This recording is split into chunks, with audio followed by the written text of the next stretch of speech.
السلام علیکم ورحمۃ اللہ وبرکاتہ۔ ڈیئر ویورز، آپ دیکھ رہے ہیں ایم اے اسلامک سروسز یوٹیوب چینل۔ اپنے چینل پر آپ کو خوش آمدید کہتے ہیں۔ جیسا کہ آپ جانتے ہیں، ہمارے چینل پر آپ کو بخاری شریف سے الحمدللہ حدیث شریف سننے کی سعادت حاصل ہوتی ہے۔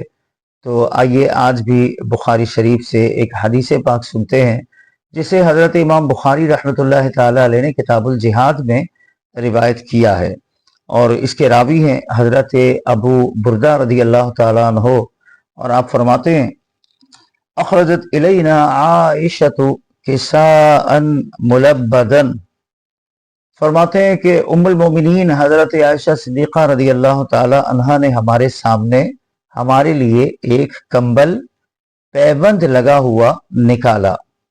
وقالت فی ھذا نزع روح النبی صلی اللہ علیہ وسلم، اور ارشاد فرمایا کہ یہی وہ کمبل ہے جس میں نبی کریم صلی اللہ تعالی علیہ وآلہ وسلم کی روح مبارکہ قبض کی گئی۔ سبحان اللہ۔ آگے یہی حدیث ایک اور راوی کے ذریعے بھی مروی ہے، وہ فرماتے ہیں کہ اخرجت الینا عائشۃ ازارا غلیظا مما یصنع بالیمن، فرماتے ہیں کہ ام المومنین حضرت عائشہ صدیقہ رضی اللہ تعالی عنہ نے ہمیں دکھانے کے لیے ایک موٹا تہبند نکالا جو یمن میں بنا جاتا تھا یا بنایا جاتا تھا۔ وَكِسَاءً مِّنْ هَذِهِ الَّتِي تَدْعُونَهَا الْمُلَبَّدَةَ، اور فرماتے ہیں کہ ایک کمبل اسی قسم کا جسے تم لوگ ملبدہ کہتے ہو۔ ملبدہ یعنی پیبند لگا ہوا کپڑا یا تہ در تہ کیا ہوا کپڑا۔ بہرحال یہ حدیث آپ نے سنی، حضرت عائشہ صدیقہ رضی اللہ تعالی عنہا نے نبی کریم صلی اللہ تعالی علیہ وآلہ وسلم کا کمبل یا وہ چادر مبارک جس میں نبی کریم صلی اللہ تعالی علیہ وآلہ وسلم نے دنیا سے پردہ فرمایا تھا، اسے سنبھال کر اپنے پاس رکھا ہوا تھا۔ اور ابو بردہ رضی اللہ تعالیٰ عنہ کہتے ہیں کہ ام المومنین نے ہمیں دکھانے کے لیے اس کو نکالا، گویا ہمیں اس کی زیارت کروائی۔